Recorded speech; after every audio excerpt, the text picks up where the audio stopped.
That real need to. Very insulted.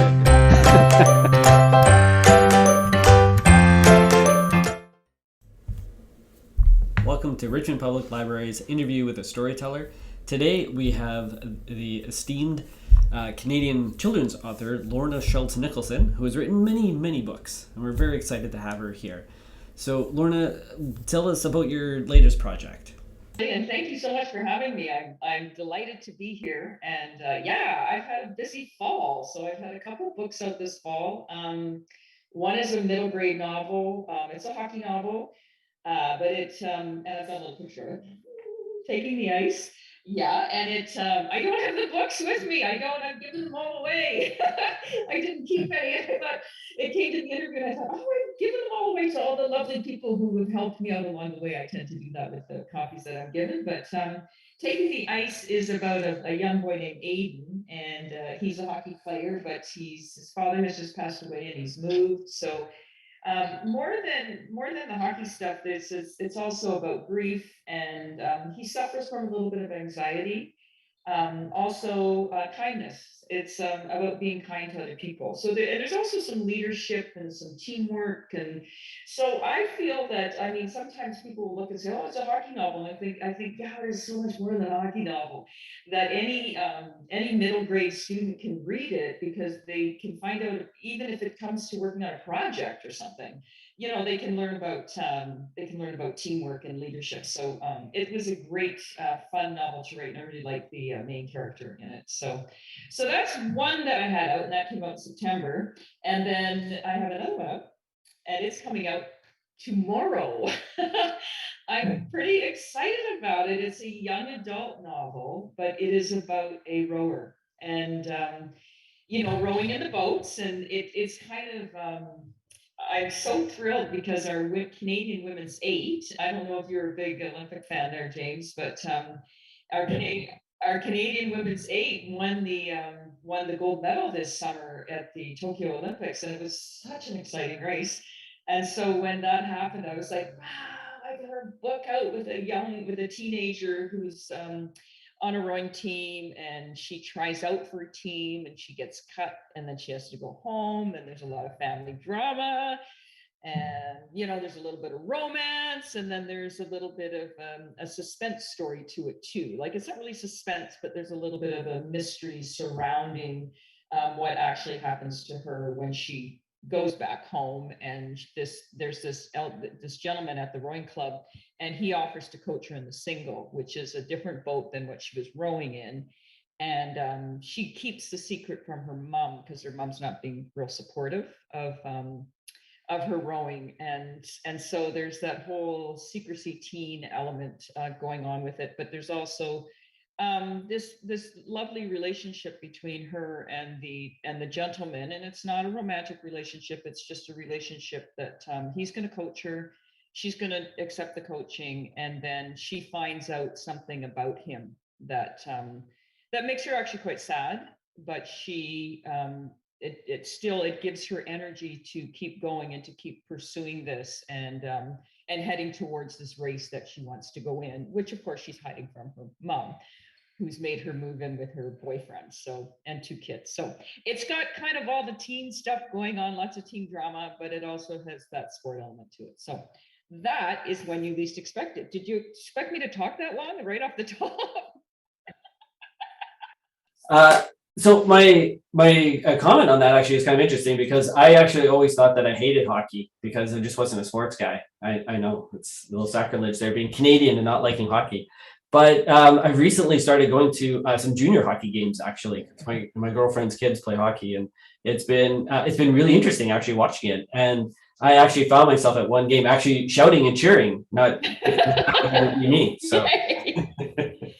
Well, I just feel that it's a really great sport, and I get asked all the time, like, why do I like writing about it? And I think, well, it's a Canadian game. The publishers also like me writing about it, but it's a Canadian game. It's fast, so that's fun. I mean, James, you're a writer, so it's fun because the hockey scenes are like in my head, they're going by pretty quickly. Like now that you've watched the game, you know the speed at which it's played and the beauty of it, like the fact that they're playing on little blades about that big and how they can skate and how they can use those edges and turn and all that sort of stuff. So there's all kinds of really wonderful words I can use when I'm writing hockey scenes. And I really like, sometimes I keep a list beside my desk of, how could the puck go in the net? Is it blasted? Did he rifle it? Did it sail? Did it fly? Did it, what are some of the words? Did it teeter on the goal line and then go in? So there's so many things that you can do with your language when you're writing those hockey scenes. And of course, as I said, with Taking the Ice, it has so much more than the hockey scenes, but there are the hockey scenes in there so that if I do have that hockey player, like maybe your girlfriend's kid, boys, or are they boys or girls? You would say they boys.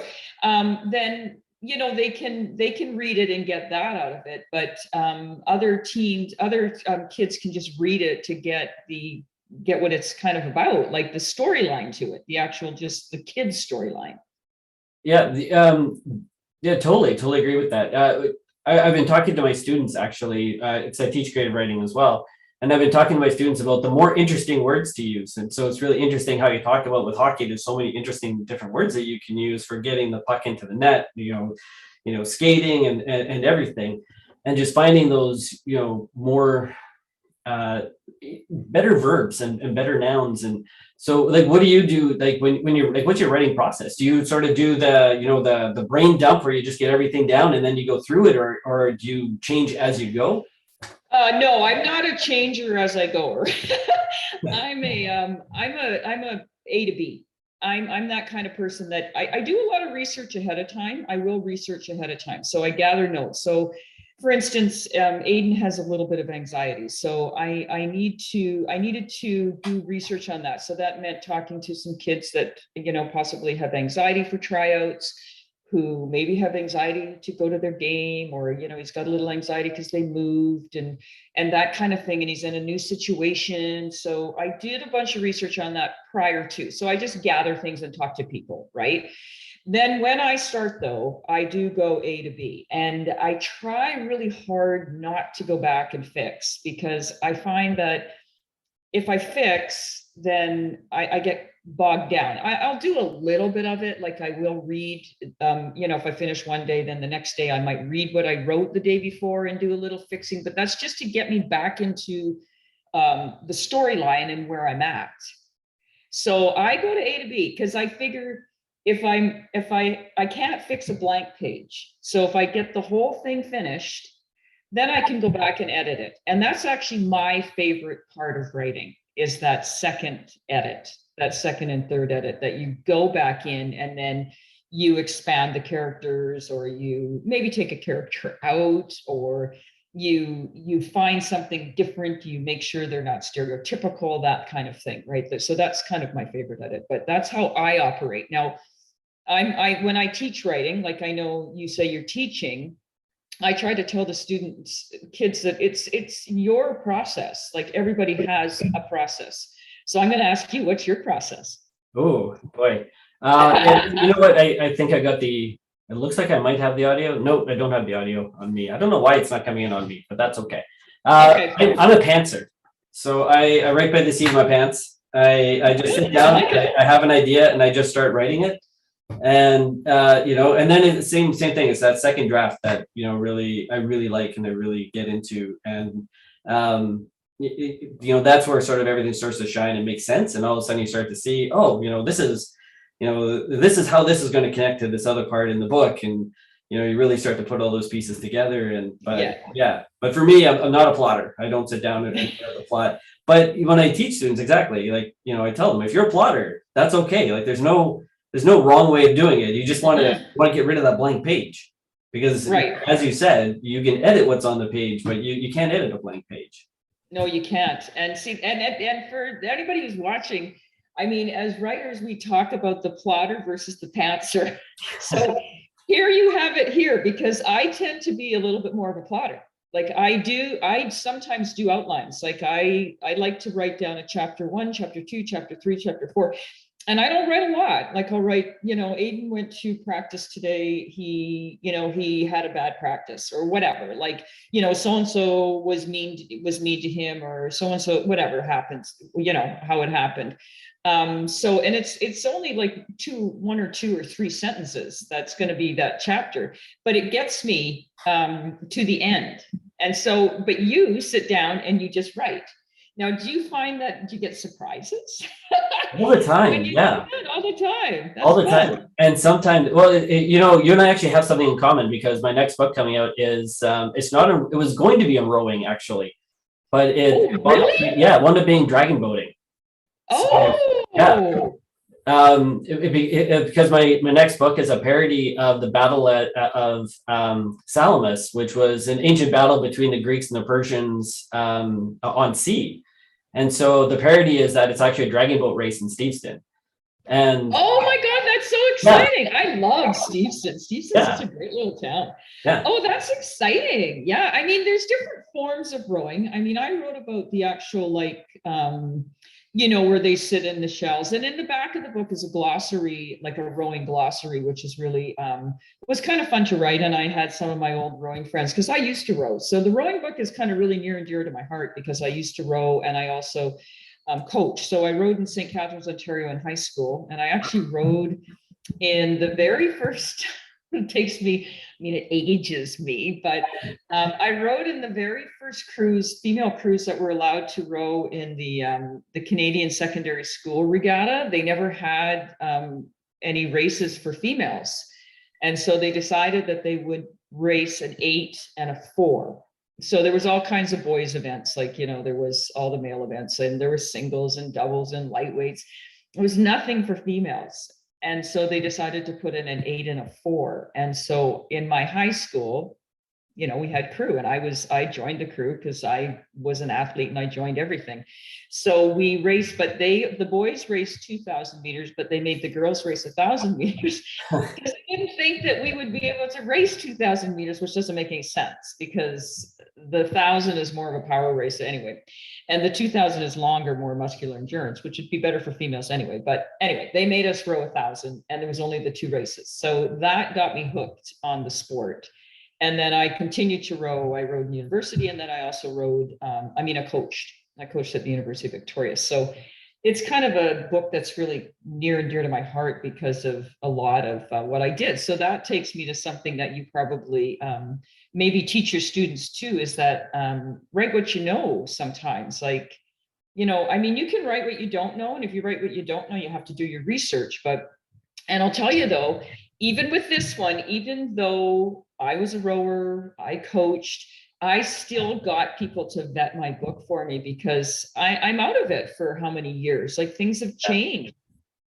Like, the boats have changed, the oars have changed. Like, it's no longer, we had wooden oars. And there was even one comment that I made in the book, and I was really lucky, because Alan Morrow, who is a Canadian Olympic coach, and he's won gold medals with his crews, he read it for me. And I had one where I had them tying up the shoelaces, because when you get into a boat, you put your feet into shoes, and I have her tying up the shoelaces, and he said, it's Velcro now. We don't have shoelaces. Yeah. But when I rode, it was shoelaces. Oh, interesting. Right? Yeah. So he said, oh, it's not shoelaces anymore, it's Velcro. So there were a couple of things that I had said that were outdated. So fortunately, I did do that, get it vetted, so that I could get that information correct in the boat, because I thought, what, it's been a lot of years, like, since I've coached and even rowed. So things have changed. Yeah. Yeah. I've never rowed, and I've never been in a dragon boat. So I'm doing the, lots of research, getting people to vet it, which has been good, because for my first draft, I kind of interchanged paddle and oar. Right. And people are like, well, are they paddling or is it an oar? Like, which is it? And I realized, but the funny thing is I can't even swim. So, but luckily it's not really a book about dragon boating. It's just a really small element to it. So, because I agree with you, like, if I really wanted to write something about dragon boating, I would probably want to actually find somebody to take me out dragon boating to to really learn it. Oh, 100%. Because yeah, you'd want to learn that for Yeah, sure. yeah. My book, like yours, was Flying Feet, which was martial arts, and I did martial arts when I was a kid, and then as an adult, I went back into it, and that became research for the book that I wrote, and same thing, like when you experience it firsthand, it's such a different way of writing it than when you just research it and try to guess how things felt. And Right. That's why I often encourage, especially kids, to write what they know, because I mean, because then they can draw on that, and it makes the writing a little easier, right? Like it does make it easier. And you can, it is fun to write what you don't know as well, because you have to do your research, but you've really got to do your research. Yeah. Like, and you do have to get out of just the internet. Like I find that if you just do the internet, it's just not the same. Like you have to really talk to people, or as you say, if you were going to do a book on dragon boat racing, you'd probably get somebody to take you in a boat, and you'd actually try to like feel what the oar felt like, or the paddle. What do they call it? Is it a paddle or an oar? For dragon boating, it's a paddle. Paddle. See, in rowing, it's an oar.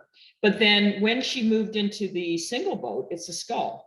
Oh, interesting. They're interchangeable, the sculls and the oars, because they're smaller, right? They're different. They're different oars. So that was something that I had a discussion with Alan Morrow. Like he helped me out with that. I said, well, what is the actual, what is the terminology? And he said, well, you can call it a scull. So I decided to do that because they are smaller than the regular oar. If you're in like an 8 or a 4 or a pair, the oars are different. So anyway, I mean, I put a glossary in the back, so I'm hoping that somebody might get interested in the sport. Like maybe I can turn some high school student on, or some high school student who's an athlete who can move on and go and maybe row in university.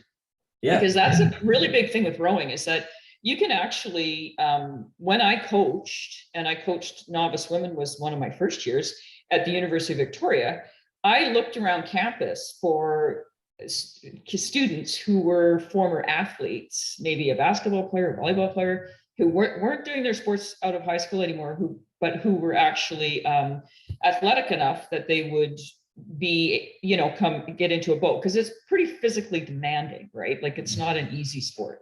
So I was able to get some students that had played other sports. Yeah, that's interesting. And I know you've got some events coming up too, right? You're doing some online events with Kevin Sylvester. Yes. Well, I've already done that one. That one we did. Kevin and I did it. Yeah, that was really fun, because Kevin's an illustrator, so he had us drawing some hockey players. So that was really fun, because he showed the kids how to just like, don't draw a straight line when you draw a stick man. Like if you want to do action shots, you do a curved line. So that was really fun. And I played along, and I actually did some drawing, some illustrations too. So he was wonderful. And I have another event for when you least expect it. And I'm doing that with the other 3 authors from Red Deer Press. That's November the 23rd. And there's 4 of us, which is really, really fun. It's going to be a fun event. And Peter Carver was our editor with Red Deer. And these are the last 4 books he did before he retired. Wow. And he was a wonderful, wonderful editor. So I feel really blessed that I got to work with him on that book. So yeah, we're going to do that event on November 23rd. So that'll be fun. I'm looking forward to it. And if people want to go to the event, what do they need to do? It is going to be a Zoom. So I guess if you went on Facebook, I'll probably be posting it on Facebook for sure, on my Facebook page. And you can just go on there, and the link will be provided, or go to the Red Deer. I think it'll probably be on the Red Deer Press website as well. Sure. And you have a website too, right? And I have a website as well too. Yes. Yeah. So if people want to know about your events, I'm sure they can also find information on there. And about all of your amazing books and everything. So what's for the future? Can we have a teaser? What's in the works? I have lots. I was busy during COVID, James. I didn't COVID. I'm kind of one of those odd writers that has a little bit of an extroverted personality as well as an introverted personality. Like there's a lot of writers who are completely introverted, and that's not me either. No, and they love staying at home, and that's not me. So COVID made me a little crazy. I wrote a lot. So next fall, I'm really excited. I have a picture book biography coming out. Never done a picture book biography before, but it's on Joey Moss. And I don't know if you even know who Joey Moss is. Okay, Joey Moss was born with Down syndrome, and he's the 12th out of 13 children. His family used to tour, and they were kind of like, I mean, they're kind of like a Partridge Family. Like, they had a big bus and all these kids would go, and they have a musical band. The parents played in it. But then he also became the dressing room assistant with the Edmonton Oilers NHL team. And he was there for 30 years. So he's truly an inspiration that people that are born with Down syndrome can be active in their communities. They can hold down jobs. They can do all kinds of stuff. So I feel really blessed that I was able to write this biography. He passed away recently, and so I chatted with his family, and they were really honored. So I was really happy about that. So that's kind of a new one. And then I don't know if you've known this series of mine. I have this series, Fragile Bones. There's 4 books in the series: A Time to Run, there's Bent Not Broken, and Born With. Okay. And they're nothing to do with hockey, none of them. It's about the Best Buddies Club, in high schools. And I have a 5th book in this series coming out next fall. And then I also have it's like a little bit of a mystery. It's called Denial, and it's a YA novel. It's coming out in the spring. So as I said, like, I have the spring book, and then I have the books coming out in the fall as well. Oh, very cool. Yeah. And you've got your Dragon Boat book. Yeah, it's actually the sequel to a book I wrote called 3 Spartans. So it's which 3 Spartans was a parody of the Battle of 300, which was sort of the first battle between the Greeks and the Persians.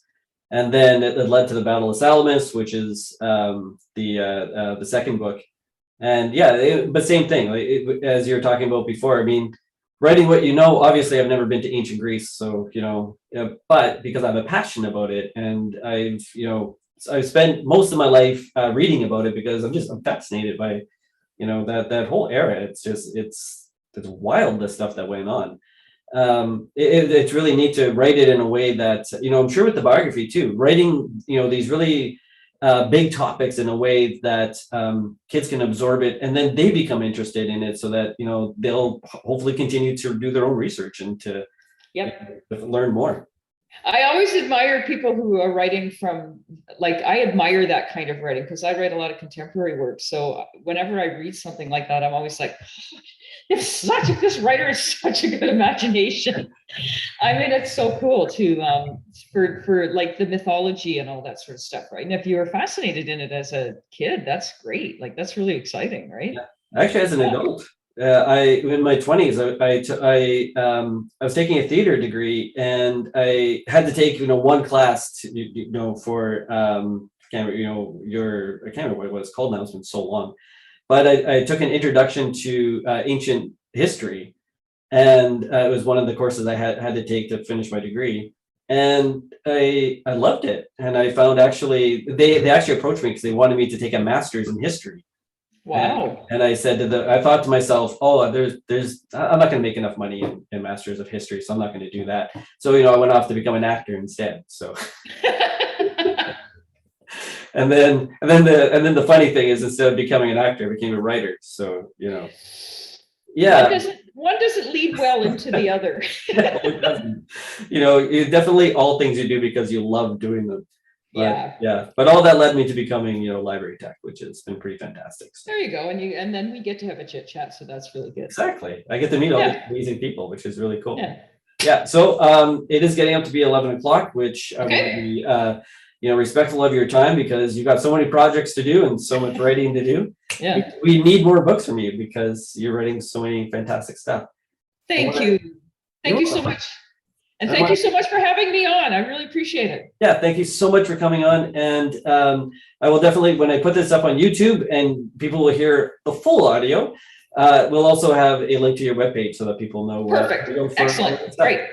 Okay, I'll send that to you. Okay. Bye-bye for now. Okay, bye-bye.